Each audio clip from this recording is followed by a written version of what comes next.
Ang Biringan ay waray na salita na ang kahulugan ay hanapan ng mga taong nawawala. Nahati ang uri ng mga nilalang sa Biringan sa mabuti at masama. Sa buong probinsya ng Samar ay mayroon lamang 7 portal o lagusan patungo sa nasabing lugar kung saan mga piling tao lamang ang nakakaalam nito.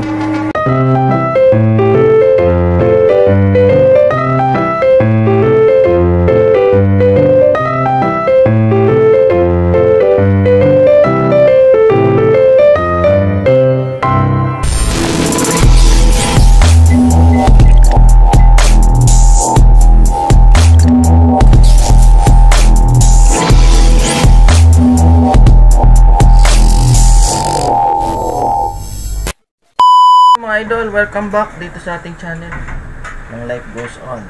So bago tayo magsimula mga idol ay meron tayong i-reaction video ngayong Halloween special tungkol ito sa syudad ng Biringan City. Totoo ba ito? At alamin natin kung saan lugar ito. Dati ay na JC Casona ito, pero bago yun mga idol, huwag nyo naman kalimutan ang ating Life Goes On B2 channel sa YouTube na makikita nyo dyan sa ating YouTube channel. Yan, Life Goes On B2. Okay? Just subscribe and click on notification bell button. Dito naman mga idol sa ating Facebook, hanapin nyo yan, Life Goes On. Tapos ang ating website, nakap na. No? 3 days after na suspend kasi nga wala tayong pambayad, ay nai-up uli natin to. No? So tara mga idol, samahan nyo ako. Subukan natin himayin itong video na manggagaling sa ating idol na si Hibara PH. Let's go! Naniniwala ka ba na mayroong ibang mundo? Ito ang ideya na hindi lamang ang mundo ang mayroong nabubuhay na nilalang sa universe, kundi meron ding ibang nilikha bagamat hindi pa natin ito natutuklasan. Sakaling totoo ito, posible kaya na mayroong lagusan o portal patungo sa ibang mundo? Sinasabi na ang lugar na ito ay hindi basta na lamang nakikita at kahit na walang konkretong pruweba ay pinaniniwalaan pa rin ng mga tao ang lugar. Lulubog lilitaw umano ang lugar na ito na sinasabing daan ng mga pinagpalang nilalang upang makarating sa ibang mundo. Ang Biringan ay waray na salita na ang kahulugan ay hanapan ng mga taong nawawala. Ay siya, yung ko lang nalaman to. Ay ibig pala sabihin ng Biringan ay hanapan ng mga taong nawawala, no? Kasi sa mundo natin, yung mga tao, minsan may nawawalang tao. Tapos yung pala minsan napupunta doon sa Biringan, no? So ito yung hanapan ng mga taong nawawala. Ayon sa alamat, ang Biringan ay matatagpuan sa lalawigan ng Samar, kung saan nasasakupan ang buong isla nito. Sa iba pang mga kwento ng matatanda sa Samar, ang Biringan ay tirahan ng mga engkanto, isang napakayaman na lugar at syudad na may mataas na antas ng pamumuhay. Nahati ang uri ng mga nilalang sa Biringan sa mabuti at masama. Sa buong probinsya ng Samar ay mayroon lamang 7 portal o lagusan patungo sa nasabing lugar kung saan mga piling tao lamang ang nakakaalam nito. May ilang mga residente sa Samar na nakaranas ng sapi o exorcism, senyalis na isang nilalang mula sa Biringan ang sumapi sa tao na pamamaraan nila upang dalhin ang katauhan at espiritu ng individual sa Biringan City. Sa mga kwentong waray, may 3 rason kung bakit nangunguha ng tao ang mga taga-Biringan. Maaring dahil sa kinikilusan nilang kapaligiran, maaring ding nagustuhan ka nila, at maaring naawa sila sa iyo.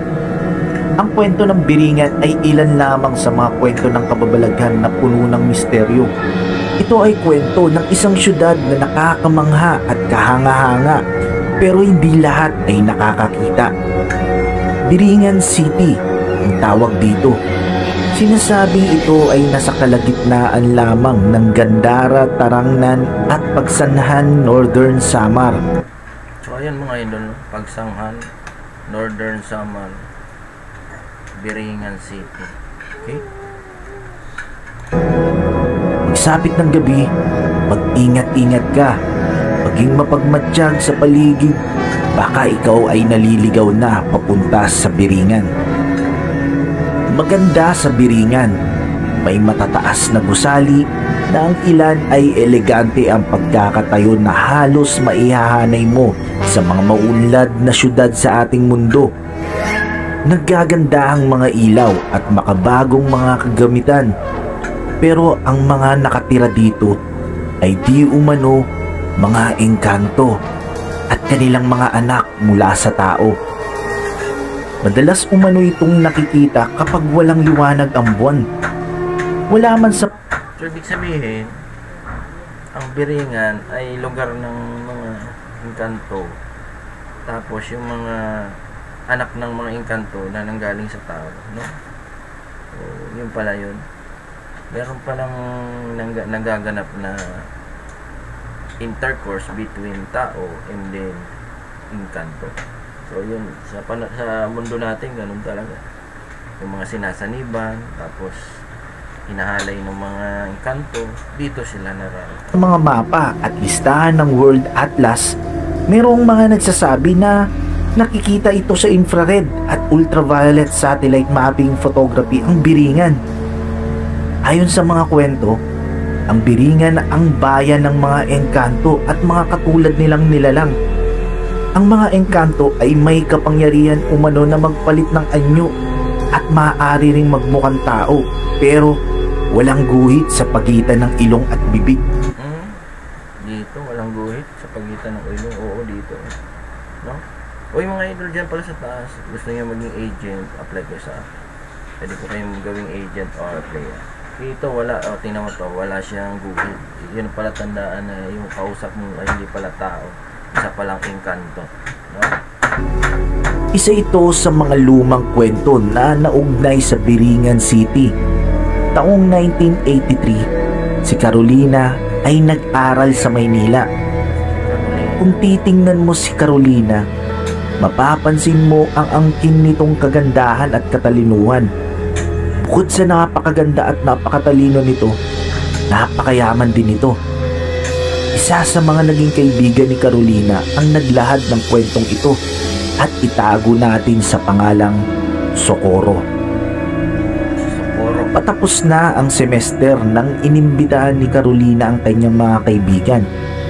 Tinanong nito kung taga saan si Carolina at nasabi nga nito na siya ay taga Biringan, Samar.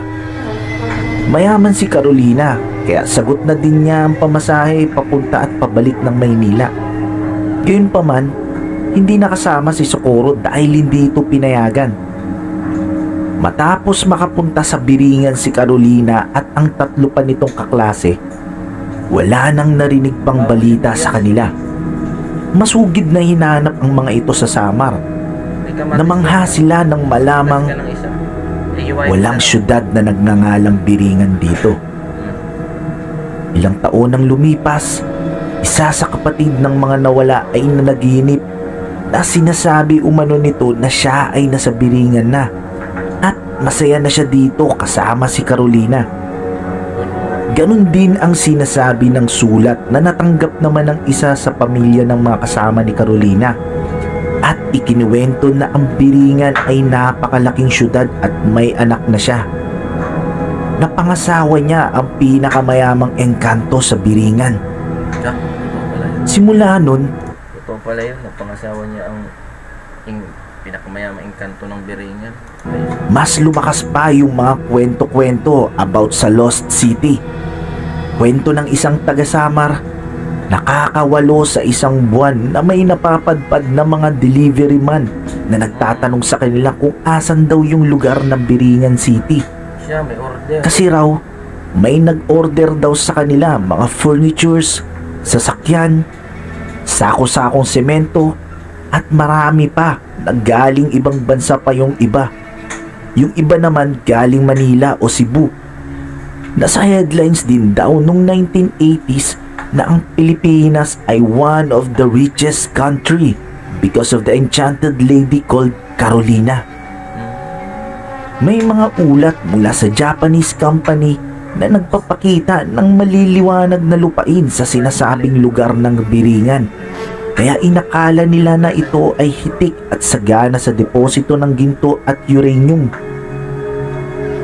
Dali-dalian silang nagtayo ng worksite sa bayan ng San George, ngunit maraming mga di inaasahang aksidente at pangyayari ang nagaganap dito. At isa ito sa nagiging rason kung bakit nahinto ang proyekto. May isang cargo ship na may dala-dalang appliances at materials na i-deliver daw sa Biringan City. As requested by the client, gabi nila i-deliver ang mga ito. Namangha sila sa kanilang nakita dahil talaga namang napakaliwanag ng syudad na ito. Puno ng mga mansyon at naggagandahang kalsada.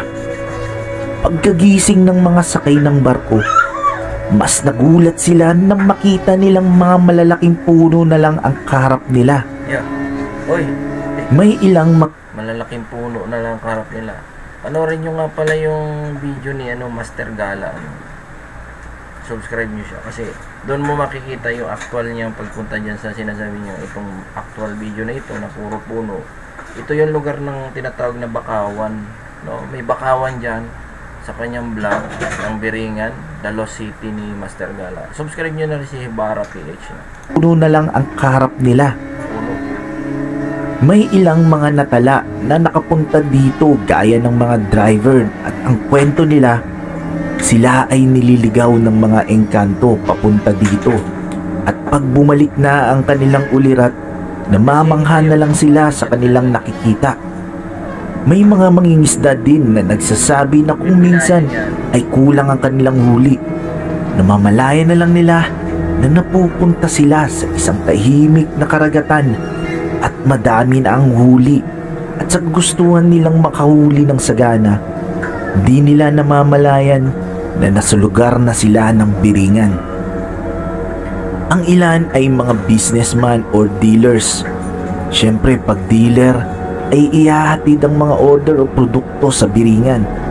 Minsan ang naitala na mayroong mayamang tao sa Pilipinas na umuorder ng mga mamahaling gamit sa iba't ibang bansa at pinapadeliver sa Biringan. Mahigpit na ipinagbabawal banggitin ang pangalang Biringan sa Samar. Bakit? Dahil maaari kang kunin ng syudad.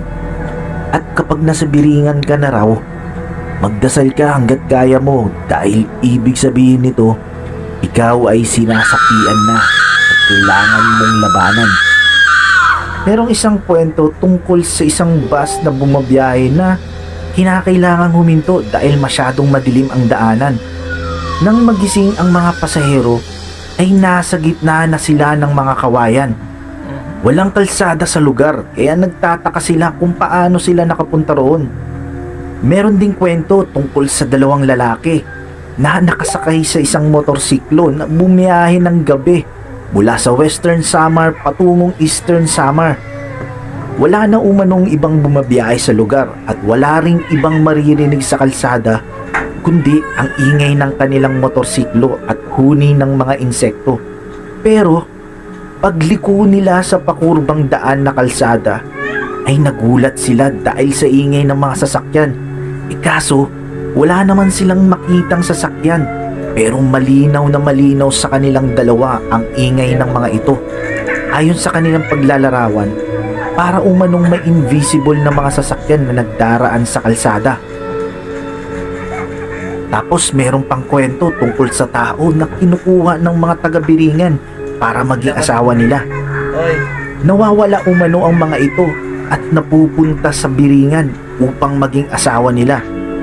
Oo, nawawala nga sila at napupunta sa Biringan, pero naiiwan ang mga katawang tao nito. Para bang nakomatos ang tao at ang kanyang kaluluwa ay napunta na sa Biringan upang maging asawa ng supernatural being doon. Meron pang isang kwento tungkol sa isang magandang babae sa Catbalogan City na hiwalay sa asawa at mayroong 3 anak noong dekada 70. Isang araw ay naaksidente umano ang kanyang sinasakyang kotse na nagresulta sa kanyang pagkasawi. Pero hanggang ngayon marami pa ring nagpapatunay na nakikita nila ang babae sa lugar. Merong nagsasabi na siya na ang reyna ng mga engkanto. Dito nagsimula ang ideya na mayroong kalahating tao at kalahating engkanto. Hanggang ngayon, ang syudad ng Biringan ay patuloy pa ring mahiwaga. So, ayun, mga idol, mahiwaga ang Biringan hanggang ngayon. Maraming nawawala, hindi na nakakabalik sa Dalos City. So, mahalaga, mag-ingat na lang tayo.